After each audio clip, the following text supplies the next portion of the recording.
Hello champions, मैं हूं अनुराग तिवारी और एक बार फिर से आप सभी का स्वागत है एलिमेंटिफाइड केमिस्ट्री के इस यूट्यूब चैनल पर।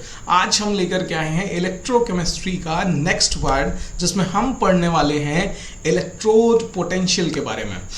Electrode potential, standard electrode potential, उसके साथ साथ हम पढ़ेंगे कि स्टैंडर्ड इलेक्ट्रोड पोटेंशियल क्या होता है, ठीक है, किस तरह से फाइंड आउट करेंगे स्टैंडर्ड इलेक्ट्रोड पोटेंशियल को, ईएमएफ ऑफ द सेल किस तरह फाइंड आउट की जा सकती है, इन सारी चीज़ों के बारे में इस वीडियो में पढ़ने वाले हैं। उसके साथ साथ एक इससे रिलेटेड भी वीडियो आपको मिलेगी, जिसमें हम पढ़ेंगे नर्स्ट इक्वेशन के बारे में। Nernst equation EMF of cell से रिलेट करता है और वहाँ पे भी हम ईएमएफ ऑफ सेल कैलकुलेट करके दिखाएंगे, लेकिन दोनों में डिफरेंस क्या है वो मैं आगे बताने वाला हूँ आपको, ठीक है। तो लास्ट तक आपको बने रहना है। नर्स्ट इक्वेशन क्या है, किस तरह से उसका यूज़ होगा इस चैप्टर में, ठीक है, ईएमएफ ऑफ सेल कैलकुलेट करने में किस तरह से यूज़ होगा, ये सारी चीज़ें नेक्स्ट वीडियो में। और यहाँ पे भी मैं बताऊंगा कि किस तरह से यूज़ करना है, लेकिन हम नर्स्ट इक्वेशन को पढ़ेंगे नेक्स्ट वीडियो में, ठीक है। प्रीवियस वीडियो में हमने क्या पढ़ा था, इलेक्ट्रोकेमिकल सेल, डैनियल सेल क्या होता है, डैनियल सेल किस तरह वर्क करता है, सॉल्ट ब्रिज का क्या रोल होता है डैनियल सेल में, ठीक है, फंक्शनिंग ऑफ सॉल्ट ब्रिज, ठीक है, सब कुछ हमने, सेल रिप्रेजेंटेशन, ये सारी चीज़ें प्रीवियस वीडियो में मैंने बहुत अच्छे से आपको बता दी थी। अगर प्रीवियस वीडियो नहीं देखा है तो ज़रूर जाके देख के आइए। आपके लिए ये वीडियो समझना तभी पॉसिबल हो पाएगा जब आपने प्रीवियस वीडियो देखी है तब, ठीक है, क्योंकि सेल रिप्रेजेंटेशन आपको आना ही चाहिए अगर आप पढ़ने आए हैं इलेक्ट्रोड पोटेंशियल तो, ठीक है, क्योंकि सेल रिप्रेजेंटेशन ही दिया जाता है और उसी से बेस्ड क्वेश्चन डायरेक्टली पूछ लिया जाएगा कि इसका इलेक्ट्रोड पोटेंशियल बताइए। तो आपको पता होना चाहिए कि कौन सा कैथोड है, कौन सा एनोड है, कहाँ पे ऑक्सीडेशन हो रहा है, कहाँ पे रिडक्शन हो रहा है, तो वो भी सेल रिप्रेजेंटेशन से पता चल जाता है। Get it? तो प्रीवियस वीडियो आप देखिए और फिर यहाँ पे आइए, देन स्टार्ट करते हैं electrode potential. What is electrode potential? तो होते यार, करोगे वार। चलिए तो स्टार्ट करते हैं इलेक्ट्रोड पोटेंशियल। ये सारी चीज़ें हमने पढ़ ली थी, ठीक है। What is electrode potential? तो इलेक्ट्रोड पोटेंशियल होता है कि जब भी मैंने डैनियल सेल जब मैं बताया था, ठीक है, डैनियल सेल में हमने बताया था कि जब इलेक्ट्रॉन्स, जब कोई एक इलेक्ट्रोड ऑक्सीडाइज होता है, ठीक है, मेटल ऑक्सीडाइज होता है, तो वो क्या करता है, इलेक्ट्रॉन यहाँ पे छोड़ के जाता है, ठीक है। दो इलेक्ट्रॉन, जैसे डैनियल सेल की अगर सिंपली बात करें तो यहाँ पे डैनियल सेल में दो इलेक्ट्रॉन्स, ये Zn क्या कर रहा था, यहाँ पे इलेक्ट्रोड पे छोड़ के जा रहा था और खुद Zn2+ में के फॉर्म में यहाँ कहाँ चला जा रहा था, आयनाइज होके सोल्यूशन में चला जा रहा था, ठीक है। तो यहाँ पे केस क्या बन रहा है कि डायरेक्टली ये आयनाइज होते जा रहे हैं, आयनाइज होके प्लस पॉजिटिव फॉर्म में चले जा रहे हैं सोल्यूशन में, और इलेक्ट्रोड पे निगेटिव चार्ज छोड़ते जा रहे हैं, जिसकी वजह से इस इलेक्ट्रोड और सोल्यूशन, भाई सोल्यूशन में कौन सा है, पॉजिटिव चार्ज की कंसंट्रेशन बढ़ रही है और इलेक्ट्रोड पे किसकी कंसंट्रेशन बढ़ रही है, निगेटिव चार्ज की। तो यहाँ पॉजिटिव और निगेटिव का एक कॉम्बिनेशन बन रहा है, ठीक है, एक जंक्शन बन जा रहा है, और उस जंक्शन की वजह से यहाँ एक क्या बनेगा, एक पोटेंशियल डिफरेंस क्रिएट होगा, और उसी पोटेंशियल डिफरेंस को, जो कि इलेक्ट्रोड और आयंस जो प्रेजेंट होते हैं इलेक्ट्रोलाइट में, उनके बीच का जो उनके बीच का जो पोटेंशियल डिफरेंस जनरेट होता है, उसी पोटेंशियल डिफरेंस को हम कहते हैं इलेक्ट्रोड पोटेंशियल, ठीक है। लेकिन ये किसका होगा, एक सिंगल इलेक्ट्रोड का होगा, ठीक है। जैसे यहाँ पे एनोड है तो एनोड का एक अलग इलेक्ट्रोड पोटेंशियल होगा और कैथोड का अपना अलग इलेक्ट्रोड पोटेंशियल होगा।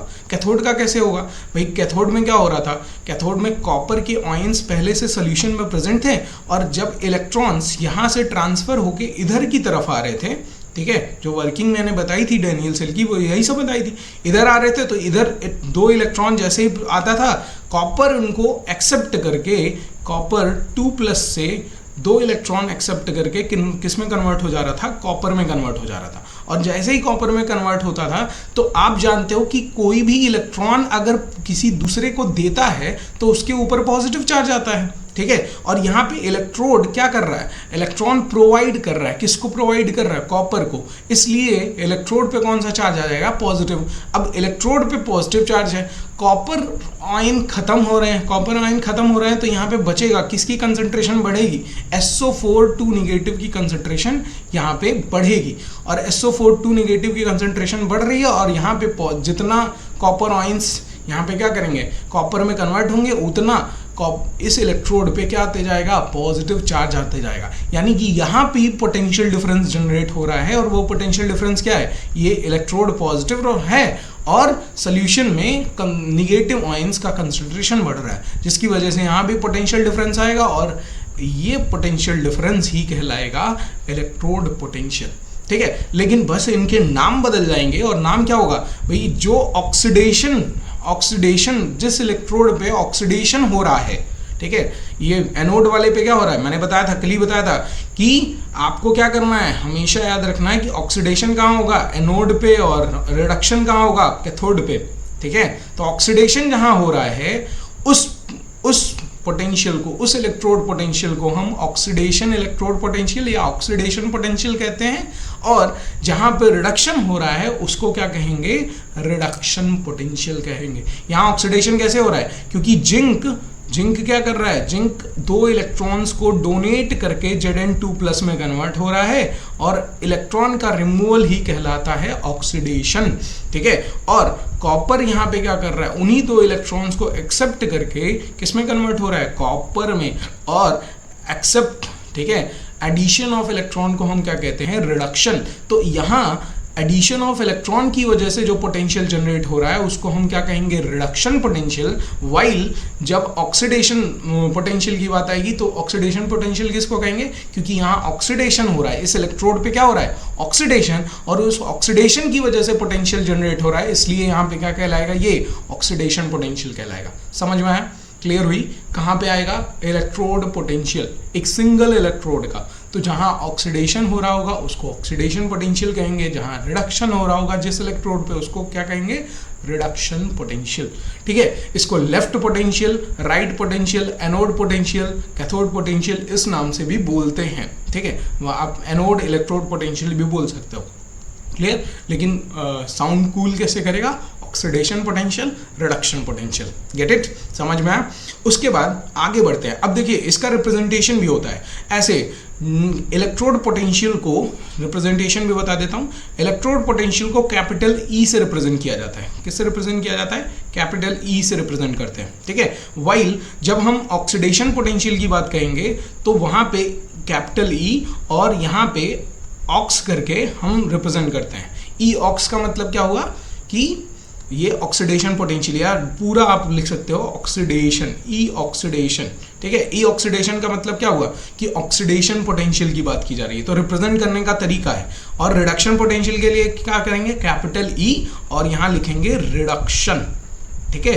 कहीं कहीं किसी किसी केस में इसी को ई एनोड और ई कैथोड की तरह यूज किया जाता है, जैसे इसको लिख देगा ई एनोड, ठीक है, क्या लिख देगा, ई एनोड, और इसको क्या लिखेगा, रिडक्शन पोटेंशियल को क्या लिखेगा, ई कैथोड।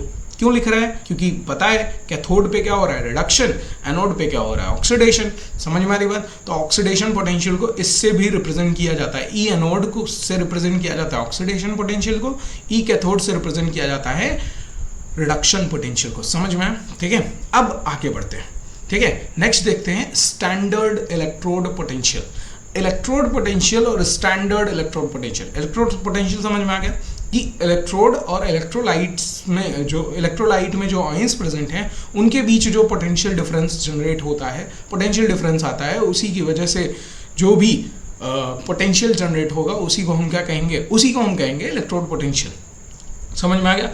अब हमने क्या किया, बस थोड़े से चेंजेस कर दिए। हमने कहा कि नहीं, हम एक पर्टिकुलर क्या कर रहे हैं, पर्टिकुलर कंडीशन लगा दे रहा है। अब कंडीशन क्या है, कंडीशन ये है कि जो हमारा सोल्यूशन होना चाहिए, इलेक्ट्रोलाइट होना चाहिए, वो होना चाहिए 1 मोलर का, ठीक है। मोलर बोल रहा हूँ, मोलैरिटी यानी कंसंट्रेशन, ठीक है, 1 होनी चाहिए। उसके साथ साथ 25 डिग्री सेल्सियस टेम्परेचर पे होना चाहिए, यानी रूम टेम्परेचर पे होना चाहिए, और उस पर प्रेशर कितना लग रहा हो, 1 ATM प्रेशर या 1 बार प्रेशर लग रहा हो, ठीक है। अगर ये तीनों कंडीशंस लगा के तब हम इलेक्ट्रोड पोटेंशियल निकालते हैं तो वो इलेक्ट्रोड पोटेंशियल नहीं रह जाता, वो कहलाता है स्टैंडर्ड इलेक्ट्रोड पोटेंशियल। समझ में आया? क्या कंडीशन बस लगा देनी है। कंडीशन क्या है?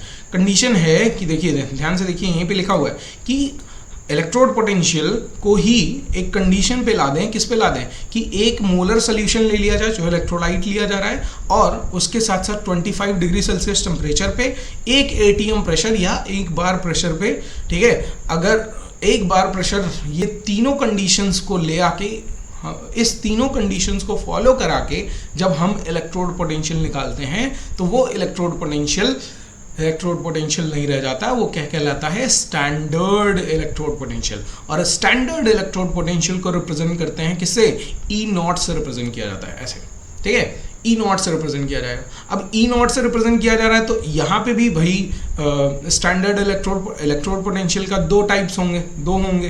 कौन कौन से? एक ऑक्सीडेशन पोटेंशियल, एक रिडक्शन पोटेंशियल। तो इसका एक का नाम हो जाएगा स्टैंडर्ड, ठीक है, स्टैंडर्ड ऑक्सीडेशन पोटेंशियल होगा एक, और एक क्या होगा? Standard reduction potential.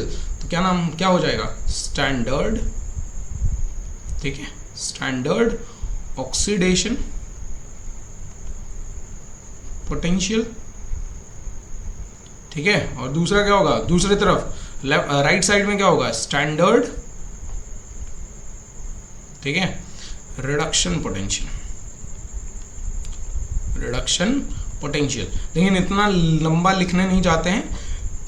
Generally examination में भी ये SOP से रिप्रेजेंट किया जाता है और इसको रिप्रेजेंट करते हैं SRP से, ठीक है, standard reduction potential, standard oxidation potential. और इसको रिप्रेजेंट करने का तरीका क्या होता है?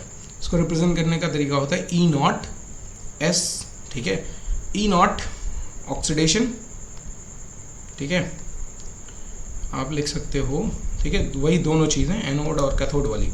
E0 ऑक्सीडेशन,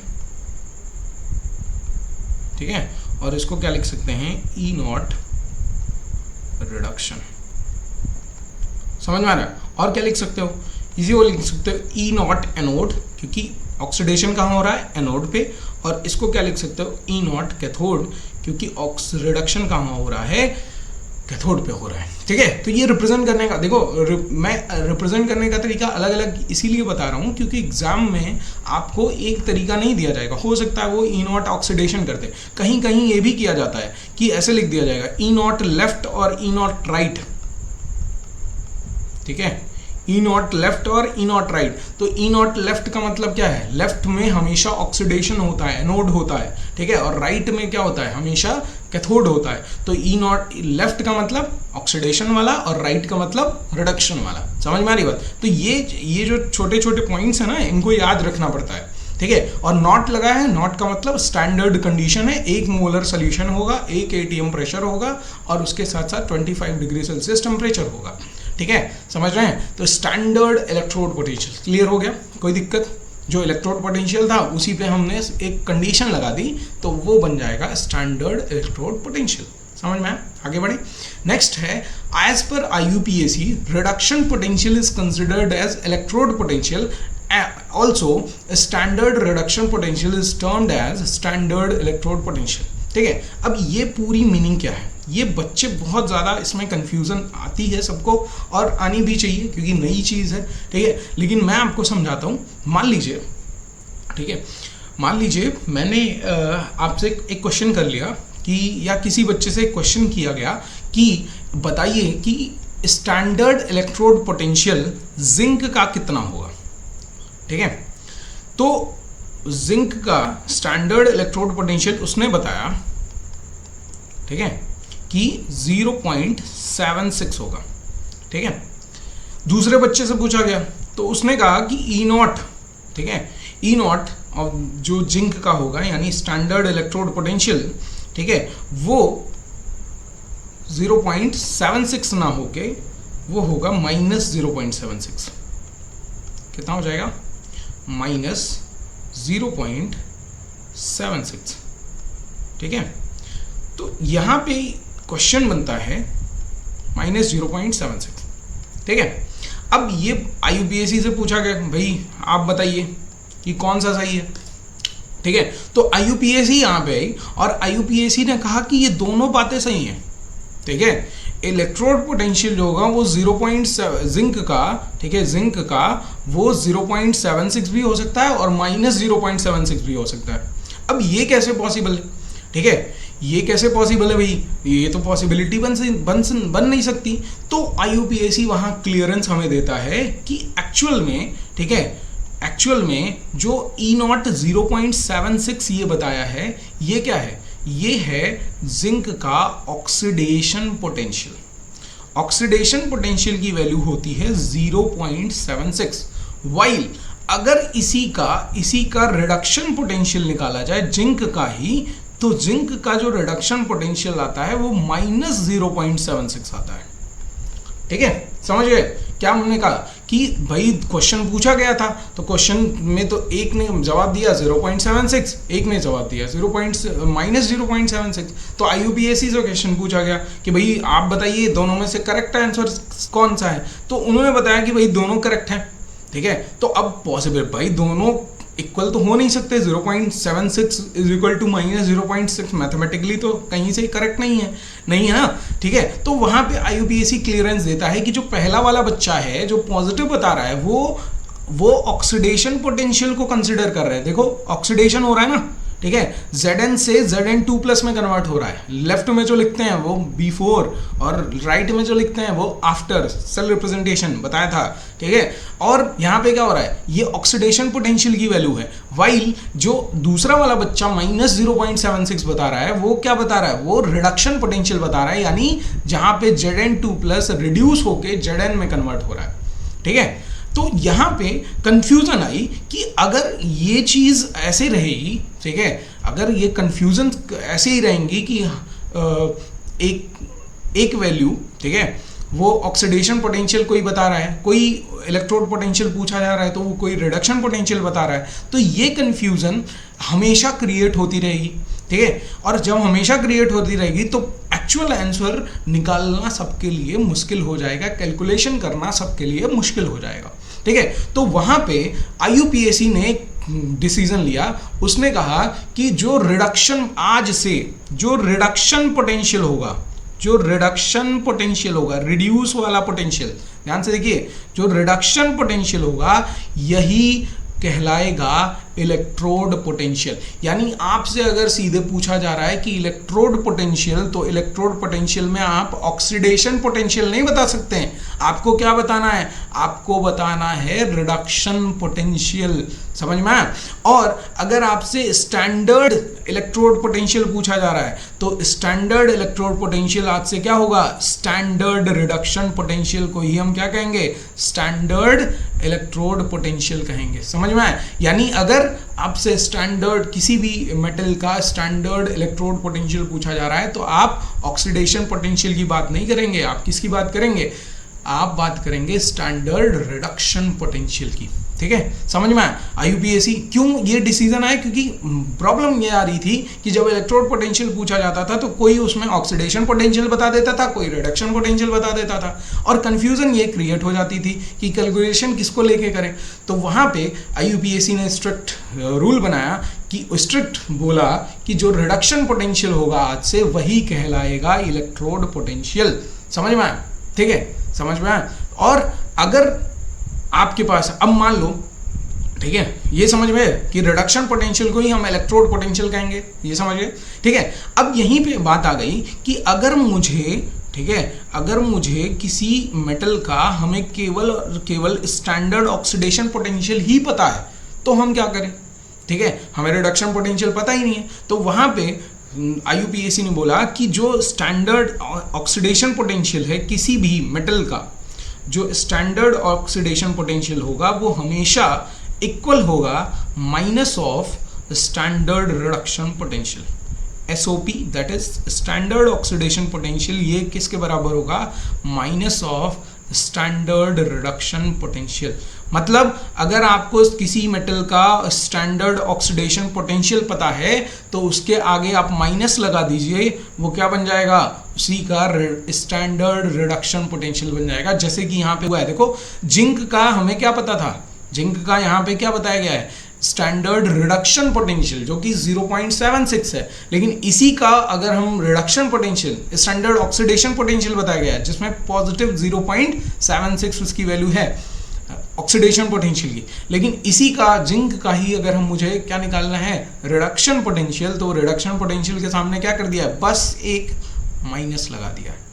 ठीक है, वैल्यू सेम रहेगी, बस क्या करना है ऑक्सीडेशन पोटेंशियल से अगर रिडक्शन पोटेंशियल में बदलना है तो माइनस लगा देंगे, या फिर रिडक्शन पोटेंशियल से ऑक्सीडेशन पोटेंशियल में बदलना है तब भी क्या करेंगे, सीधे सिंपल सा माइनस लगा देंगे। समझ में आया, क्लियर हुई बात। ठीक है, यानी अगर कोई मान लीजिए मेटल है और मेटल का हमने कह दिया कि मेटल, ये मेटल है और इस मेटल का electrode potential standard electrode potential, ठीक है, सॉरी स्टैंडर्ड ऑक्सीडेशन पोटेंशियल वो है -0.36। ठीक है, तो आप क्या कहोगे, मैंने आपसे कहा कि किसी मेटल का इलेक्ट्रोड स्टैंडर्ड ऑक्सीडेशन पोटेंशियल जो है वो -0.36 है।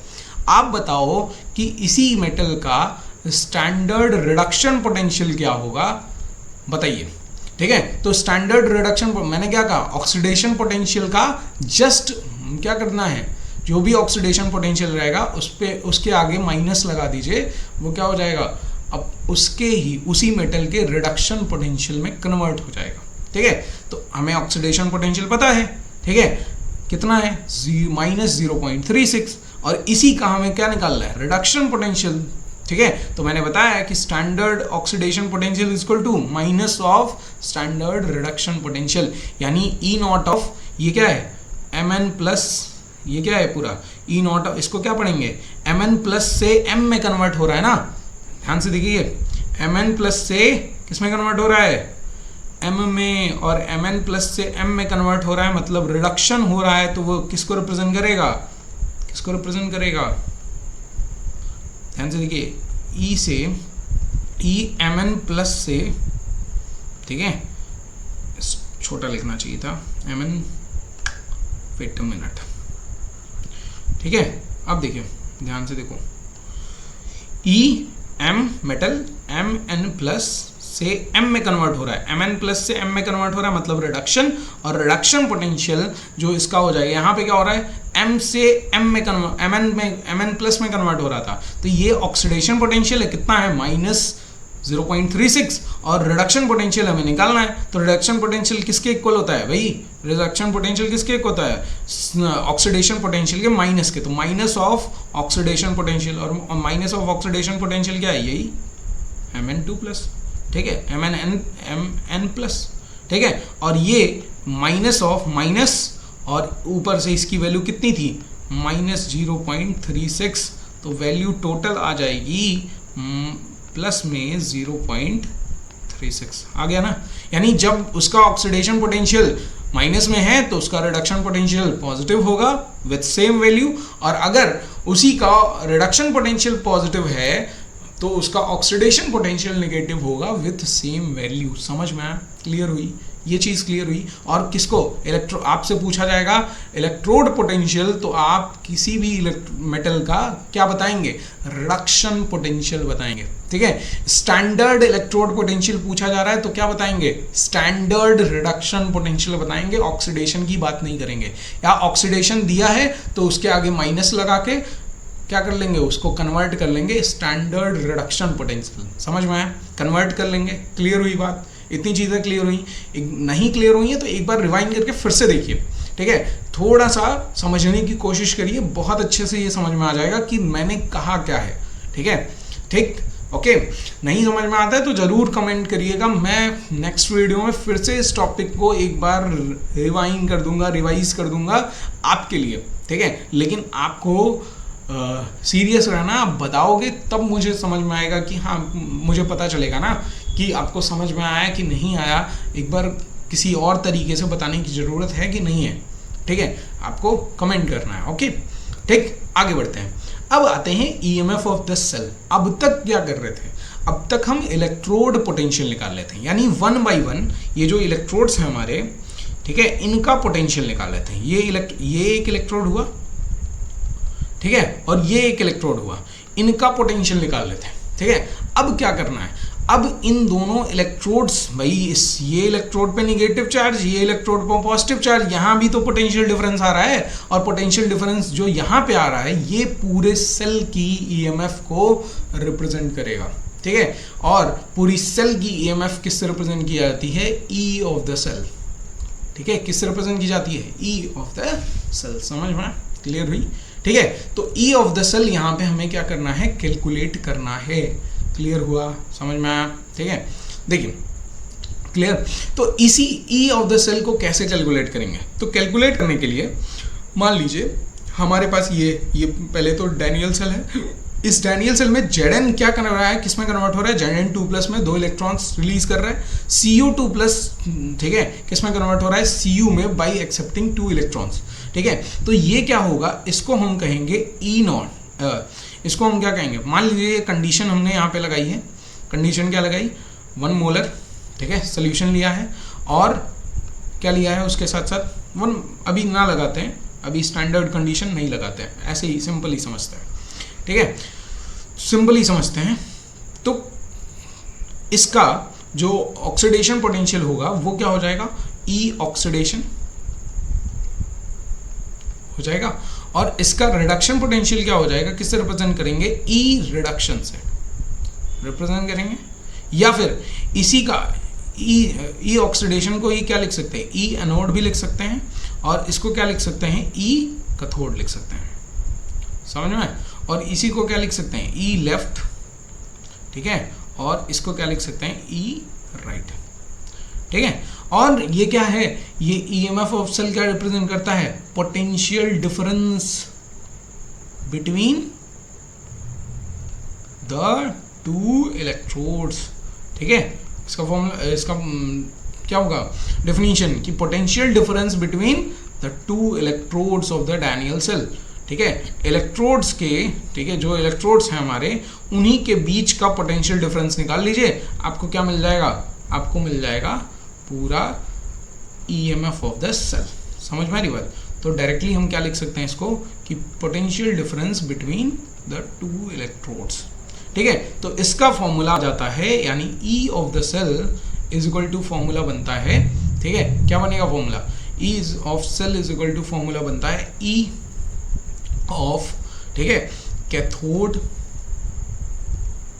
Minus E of anode. ठीक है, लेकिन ये किसके लिए होगा, ये होगा रिडक्शन के लिए। ठीक है, यानी आप जो यहाँ पे वैल्यू लेंगे वो ऑक्सीडेशन का नहीं लेंगे, वो रिडक्शन का लेंगे। समझ में आ रही बात? किसका लेंगे, रिडक्शन वैल्यू लेंगे। जैसे यहाँ पे ई ऑक्सीडेशन पता चलेगा ना, तो ऑक्सीडेशन को पहले क्या करना है, रिडक्शन में कन्वर्ट करना है, देन फिर क्या करना है आपको, जैसे मान लीजिए कि ई ऑफ द सेल आपको कैलकुलेट करनी है, तो E of the cell, E of the cell ये किस में आएगी, ये किसका आएगा, इलेक्ट्रोड रिडक्शन पोटेंशियल। ठीक है, तो ई कैथोड,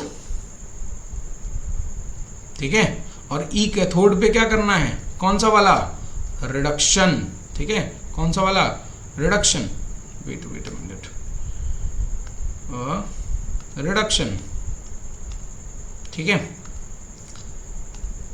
यहां पे रिडक्शन, फिर माइनस, माइनस क्या, ई एनोड, और एनोड में भी कौन सा, एनोड में भी रिडक्शन। ठीक है, समझ में आ रही बात?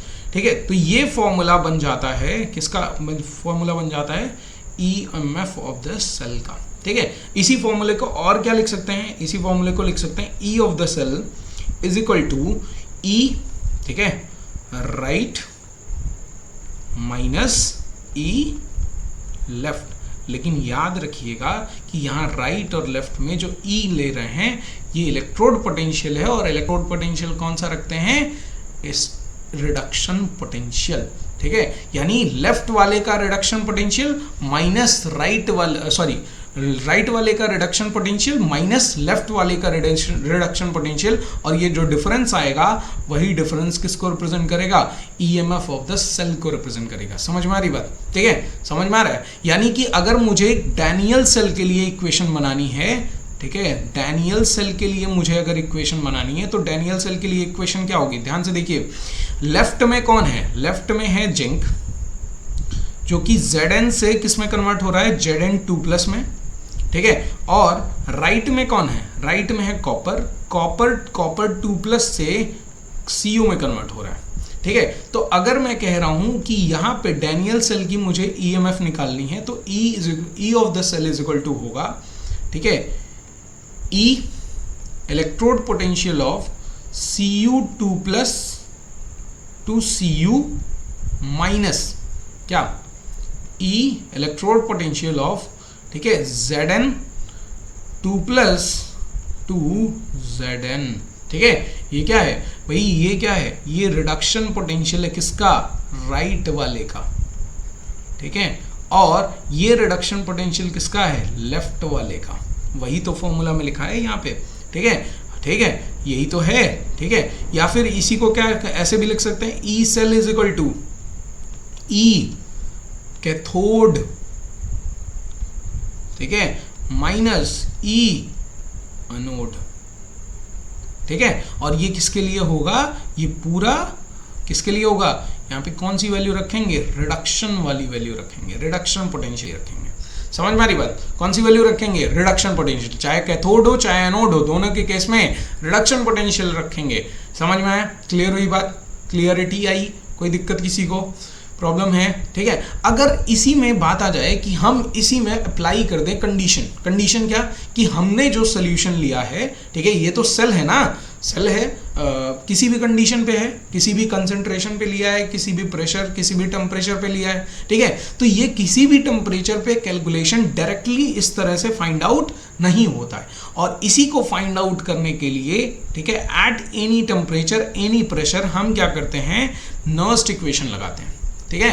क्या लगाते हैं, नर्स्ट इक्वेशन, ठीक है। EMF of the cell at any temperature any pressure any concentration find out करने के लिए हम क्या लगाते हैं, नर्स्ट इक्वेशन लगाते हैं। वाइल यहाँ पे क्या कैलकुलेट करेंगे, तो यहाँ हम कैलकुलेट करेंगे standard electrode potential, sorry standard EMF of the cell, ठीक है। तो स्टैंडर्ड EMF ऑफ सेल कैसे कैलकुलेट होगा, तो बस कुछ नहीं करना है, सबको स्टैंडर्ड कंडीशन में लेते आइए। तो स्टैंडर्ड कंडीशन में जब आएगा तो ये फॉर्मूला चेंज होके क्या बन जाएगा, ये फॉर्मूला चेंज हो जाएगा।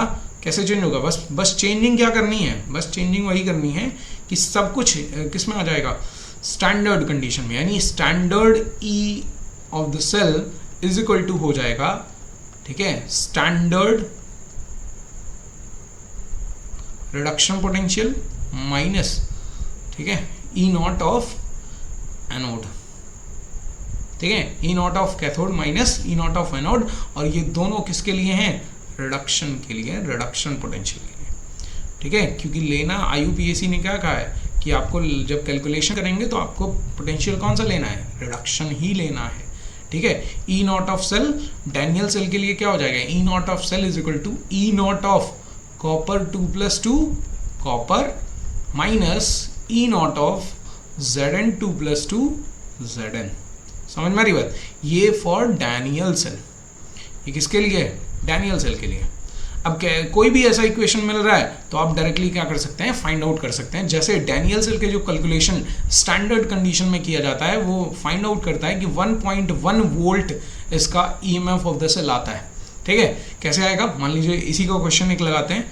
फॉर एग्जांपल जैसे E naught of calculation experimentally ये फाइंड आउट किया गया है कि E naught of the cell, ठीक है, जो Zn का ऑक्सीडेशन पोटेंशियल होता है, ऑक्सीडेशन पोटेंशियल, ठीक है, ऑक्सीडेशन पोटेंशियल वो होता है एक्सपेरिमेंटली, भाई एक्सपेरिमेंटली तो ये फाइंड आउट किया जा सकता है ना, ये स्टैंडर्ड कंडीशन है ना, ठीक है। तो स्टैंडर्ड कंडीशन पे ऑक्सीडेशन पोटेंशियल ऑफ जिंक होता है 0.76 वोल्ट, ठीक है। भाई EMF है तो वो हमेशा इलेक्ट्रिक पोटेंशियल है ना, तो हमेशा किस में मेजर किया जाएगा, वोल्ट में मेजर किया जाएगा। While standard reduction potential of copper ये कितना आता है, ये होता है 0.34 वोल्ट, ठीक है। अब हमें क्या करना है भाई, दोनों चीजें पता चल गई, ये क्या है, ये लेफ्ट वाला है, ठीक है, और ये है राइट वाला, ठीक है ना। ये डैनियल सेल आपने देखा, ये क्या होता है, ये कहाँ होता है, एनोड पे। एनोड पे क्या होगा, ऑक्सीडेशन, और ये कहाँ होता है, कैथोड पे। कहाँ क्या होगा उस पर, रिडक्शन। अब हमें EMF ऑफ द सेल निकालनी है, तो E ऑफ द सेल का फॉर्मूला क्या होता है, E ऑफ द सेल का फॉर्मूला होता है E इज इक्वल टू, ठीक है, ECU। देखो अभी ऊपर ही लिखा है, फॉर्मूला क्या है, फॉर्मूला है E reduction potential of left, sorry of right minus reduction potential of left, ठीक है, यही तो हमें reduction potential of left right का पता है, कितना है 0.34, डायरेक्टली रख लेंगे, ठीक है। फिर आया माइनस, और ये क्या है, ये रिडक्शन पोटेंशियल ऑफ राइट है, यानी जिंक का रिडक्शन पोटेंशियल। तो जिंक का तो हमें ऑक्सीडेशन पोटेंशियल क्वेश्चन में दिया है, तो ऑक्सीडेशन पोटेंशियल अभी प्रीवियस स्लाइड में बताया है कि जो ऑक्सीडेशन पोटेंशियल होता है वो माइनस ऑफ रिडक्शन पोटेंशियल के इक्वल होता है। यानी अगर ऑक्सीडेशन पोटेंशियल दिया है तो इसकी जगह पे हम रिडक्शन पोटेंशियल अगर रखेंगे तो उसके आगे क्या लगा देंगे, माइनस लगा देंगे। यानी अगर मैं निकालना चाहूँ यहाँ से इसका रिडक्शन पोटेंशियल निकालना चाहूँ तो ये क्या हो जाएगा, Zn2 plus 2Zn is equal to हो जाएगा reduction potential, standard reduction potential of zinc is equal to हो जाएगा, बस क्या लगा देना है, माइनस 0. ठीक है 0.76, तो यहाँ पे ब्रैकेट में आ जाएगा -0.76, और ब्रैकेट हटाएंगे तो माइनस माइनस प्लस हो जाएगा और दोनों ऐड होंगे तो यहाँ पे वैल्यू आ जाती है 1.11, जो कि NCERT में मेंशन्ड है कि ये एक्सपेरिमेंटली ये वैल्यू फाइंड आउट की गई है कि जो डैनियल सेल का EMF ऑफ सेल आता है वो कितना होता है, 1.11 होता है। समझ में आया, ठीक है। तो इस तरह से क्वेश्चंस भी आते हैं, इस तरह से आपको क्या किया जाएगा, अभी जो क्वेश्चंस दिए जाएंगे वो किस तरह के दिए जाएंगे, स्टैंडर्ड कंडीशन के दिए जाएंगे, ठीक है। और स्टैंडर्ड कंडीशन पे आपको मेंशन होगा कि उसका रिडक्शन पोटेंशियल कितना है, ऑक्सीडेशन पोटेंशियल कितना है, ठीक है। आपको क्या करना है, आपको बस इतना देखना है कि किसका ऑक्सीडेशन हो रहा है, किसका रिडक्शन हो रहा है, उस हिसाब से आप क्या करेंगे, राइट वाले में से लेफ्ट वाले को माइनस कर देंगे, ठीक है। यानी राइट इलेक्ट्रोड का जो पोटेंशियल होगा माइनस लेफ्ट इलेक्ट्रोड का जो पोटेंशियल होगा, लेकिन दोनों कंडीशन में जो पोटेंशियल रखना है वो रिडक्शन पोटेंशियल रखना है। समझ में आया, ठीक है। अगर आपको ऑक्सीडेशन दिया है, जैसे यहाँ ऑक्सीडेशन दिया था जिंक का ऑक्सीडेशन पोटेंशियल, तो उसको पहले हमने क्या किया, रिडक्शन पोटेंशियल में कन्वर्ट कर लिया, देन यहाँ पे रखा है और वैल्यू जो फाइंड आउट किए हैं तो ये वैल्यू आ गई है 1.1 वोल्ट, जो कि डैनियल सेल का एक्चुअल EMF ऑफ सेल होता है। समझ में आया, क्लियर हुई बात। तो this is all about the electrode potential. अब नेक्स्ट वीडियो में हम पढ़ेंगे नर्स्ट इक्वेशन और समझेंगे कि आगे किस तरह से हम क्या कर सकते हैं एट एनी कंडीशन, ठीक है, किसी भी कंडीशन पे, किसी भी टेम्परेचर, किसी भी कंसंट्रेशन, किसी भी प्रेशर पे हम किस तरह से EMF ऑफ सेल निकाल सकते हैं, किसी भी सेल का EMF कैलकुलेट कैसे किया जा सकता है, ठीक है। अभी जो समझा, ठीक है, एक बार रिवाइज कर देता हूँ आपको सारी चीज़ें। इलेक्ट्रोड पोटेंशियल क्या होता है, मैंने बताया potential difference between electrode and जो आयंस प्रेजेंट होंगे इलेक्ट्रोलाइट में, उनके बीच जो पोटेंशियल डिफरेंस जनरेट होता है वो इलेक्ट्रोड पोटेंशियल कहलाता है। और उसमें दो होते हैं, oxidation potential, reduction potential. Oxidation potential क्या होगा, जहां ऑक्सीडेशन की वजह से पोटेंशियल जनरेट हो रहा है वो ऑक्सीडेशन पोटेंशियल, और जिधर रिडक्शन की वजह से पोटेंशियल जनरेट हो रहा है वो पोटेंशियल बन रहा है, पोटेंशियल डिफरेंस आ रहा है, वो क्या होंगे, रिडक्शन पोटेंशियल होंगे, ठीक है। और उनको किससे रिप्रेजेंट करते हैं वो भी मैंने बताया, ठीक है। उसके साथ साथ क्या बताया कि स्टैंडर्ड कंडीशन क्या होती है, स्टैंडर्ड रिडक्शन पोटेंशियल क्या होता है, ठीक है, स्टैंडर्ड इलेक्ट्रोड पोटेंशियल क्या होता है, स्टैंडर्ड ऑक्सीडेशन पोटेंशियल क्या होता है, ये सारी चीज़ें हमने बताई। उसके साथ साथ यहीं पे एक चीज़ और याद रखिए कि जैसे मैंने अभी बताया कि इलेक्ट्रोड, जैसे ऑक्सीडेशन पोटेंशियल, तो ऑक्सीडेशन पोटेंशियल याद रखिएगा कि कैसे रिप्रेजेंट किया जाता है, E0, ठीक है। और इसको अगर किसी रिएक्शन के टर्म में ही आपको मेटल के टर्म में रखना है तो E0 वो मेटल, ठीक है, फिर वो जिसमें कन्वर्ट हो रहा है, ऐसे लाइन खींच के, ठीक है, जैसे सेल रिप्रेजेंटेशन बताया था वैसे ही मेटल था, मेटल से ऑक्सीडाइज होके Mn+ में कन्वर्ट हो रहा होगा, ठीक है, किसी पॉजिटिव आयंस में कन्वर्ट हो रहा होगा। तो इस तरह से हम क्या करते हैं, उसको रिप्रेजेंट करते हैं। स्टैंडर्ड इलेक्ट्रोड पोटेंशियल को, स्टैंडर्ड ऑक्सीडेशन पोटेंशियल को, E naught M metal to metal ion, ठीक है, समझ में आया। और यही रिडक्शन पोटेंशियल में क्या हो जाएगा, ई नॉट, ठीक है, मेटल आयन टू किस में कन्वर्ट हो रहा है, मेटल में, ठीक है। और सिंपल अगर लिखना है तो वही सिंपल के लिए क्या हो जाएगा, सिंपल यानी केवल इलेक्ट्रोड पोटेंशियल, तो केवल इलेक्ट्रोड पोटेंशियल के लिए रिप्रेजेंटेशन क्या हो जाएगा, केवल इलेक्ट्रोड पोटेंशियल अगर है, स्टैंडर्ड नहीं, तो वहाँ पे भी ई लिखेंगे, metal to metal Mn plus, ठीक है। ये होता है ऑक्सीडेशन पोटेंशियल को रिप्रेजेंट करने का तरीका। और अगर Mn प्लस से वो किस में कन्वर्ट हो रहा है, मेटल में, तो ये होता है रिडक्शन पोटेंशियल को रिप्रेजेंट करने का तरीका, ठीक है। समझ पा रही बात। ये सारी चीज़ें इसीलिए बता रहे हैं क्योंकि बहुत सारे बच्चे कंफ्यूज होते हैं कि ये रिडक्शन पोटेंशियल है कि ऑक्सीडेशन पोटेंशियल है। तो सिंपली ये देख लो कि Mn प्लस से Mn में कन्वर्ट, M में कन्वर्ट हो रहा है, यानी आयन से मेटल में कन्वर्ट हुआ। आयन से मेटल में कन्वर्ट होने के लिए इलेक्ट्रॉन एक्सेप्ट करना पड़ेगा, और इलेक्ट्रॉन एक्सेप्ट करना मतलब रिडक्शन, समझ में आई। वाइल Zn जो मेटल है, ये मेटल से मेटल आयन में कन्वर्ट हो रहा है। मेटल से मेटल आयन में कन्वर्ट होने के लिए क्या करना पड़ेगा, इलेक्ट्रॉन प्रोवाइड करना पड़ेगा, देना पड़ेगा, ठीक है, लूज करना पड़ेगा। और जब लूज करते हैं तो उसको कहते हैं ऑक्सीडेशन। समझ में आया, क्लियर हुई, ठीक है। तो ये चीज़ थी इनसे रिलेटेड, ठीक है। फिर IUPAC के according reduction potential, electrode potential किसको कहते हैं, रिडक्शन पोटेंशियल जो होगा उसी को कहा जाएगा इलेक्ट्रोड पोटेंशियल, जिससे कि कंफ्यूजन किसी भी तरह की जनरेट ना हो, फाइन। और उसके साथ साथ स्टैंडर्ड रिडक्शन पोटेंशियल को ही हम स्टैंडर्ड इलेक्ट्रोड पोटेंशियल कहेंगे, ठीक है। यानी हमें बात करनी है कुल मिला के रिडक्शन पोटेंशियल की, ऑक्सीडेशन पोटेंशियल की कोई बात यहाँ पे नहीं आनी चाहिए। अगर इस ऑक्सीडेशन पोटेंशियल दिया है तो उसको पहले कन्वर्ट करिए रिडक्शन पोटेंशियल में, देन यूज़ करिए अपने जो भी कैलकुलेशंस हैं या फॉर्मूलाज हैं उनमें, समझ में आया। फिर हमने यहाँ पे EMF ऑफ सेल का फॉर्मूला देखा। EMF ऑफ सेल का फॉर्मूला क्या होगा, E cathode minus E anode, लेकिन किसके लिए, रिडक्शन पोटेंशियल के लिए, ठीक है। या फिर डायरेक्टली आप कह सकते हो कि उसका ऑक्सीडेशन या रिडक्शन पोटेंशियल जो दिया है उसको रिडक्शन पोटेंशियल्स में कन्वर्ट करके माइनस कर सकते हैं। लेकिन हमेशा क्या होगा, राइट पोटेंशियल, राइट वाला जो इलेक्ट्रोड पोटेंशियल है उसमें से माइनस करते हैं लेफ्ट वाला इलेक्ट्रोड पोटेंशियल, ठीक है। और माइनस करके हम निकालते हैं क्या, EMF ऑफ द सेल। समझ में आया, क्लियर हुई, ठीक है। डैनियल सेल के लिए पे मैंने फॉर्मूला बताया, E of the cell is equal to ECU2 plus 2Cu minus EZn plus 2 Zn2 plus 2 Zn, ठीक है। ये फॉर्मूला है। और उसके साथ साथ हमने यहाँ पे कैलकुलेशन भी बताया और ये भी बताया कि स्टैंडर्ड कंडीशन में इलेक्ट्रोड पोटेंशियल क्या हो जाएगा, इलेक्ट्रोड पोटेंशियल का फॉर्मूला क्या हो जाएगा, ठीक है। तो फॉर्मूला सेम रहेगा, समझ में आई बात, क्लियर। तो this is all about the chapter, this is all about these topics, that is electrode potential. अब नेक्स्ट वीडियो में हम पढ़ेंगे नर्स्ट इक्वेशन, ठीक है। तब तक के लिए बस आप बने रहिए हमारे साथ और चीज़ों को अच्छे से रिवाइज करते रहिए। ये चैप्टर टफ है, उसके साथ साथ इस चैप्टर का वेटेज भी बहुत ज़्यादा है, ठीक है। बस आपको क्या करना है, लगे रहना है, ठीक है। कोशिश करने वालों की हार नहीं होती है, तो कोशिश करते रहिए।